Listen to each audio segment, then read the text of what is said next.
Hi, all my fairy followers. This is the last one, Children at Play. This whole fairy garden cost me a whopping $2. So for all you guys that say, I have no money, I think anyone can afford $2. I went to the 99-cent store and bought this little tow truck. And I went over here and bought this little car. So there's the $2 I spent. The succulents in the center, I already had them in my yard. I just borrowed them and put in this one. The pine cones on both sides of that rock were things I already owned and had, so I just took them. The rock I borrowed from the yard, so that's where the rock came from. And from the other posts that you saw, these are my new fine succulents that I got, and they're for other fairy gardens too. So there's another no cost. So this is a great thing to have for the kids for $2. Now this is in my yard, so the kids can stay out here and play all they want. It's big enough they could actually climb in this one and play in it, because it's a really big fairy garden area I have here that's all been elevated with, let's see, these type of stones. So they can have a lot of fun in here, as you can see. There is a lot of plants in here that are actually in here all the time. So there's mums back there. Those are plants that have been living in here 3 or 4 years. So they're not going anywhere. Just there's no blooms on them right now.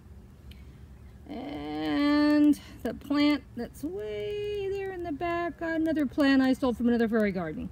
That's the great thing about leaving plants in containers. You can borrow them and move them around your yard.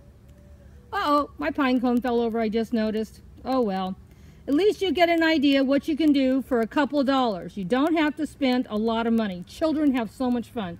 To make the racetrack, I just used my hand and just swirled it around and made a little racetrack. You know how boys love to go around little racetracks. Now, you guys need to try this next year. This was so much fun, so easy. The grandkids love it. Next year, hopefully I have a great-grandson coming. Hopefully, maybe he'll be big enough for this racetrack, if not the following year. He's still cooking, so I don't know quite sure how he's going to do by the time next summer comes, if he'll be able to do this or not. Still may be too little for it. But I'm preparing for racetracks and all kinds of little fairy gardens for my great-grandchildren, so they'll want to come and see great-grandma. And if they want to come, the parents have to come. Oh, yay, another way I get to see my grandkids, bringing their children. See you later. Don't forget.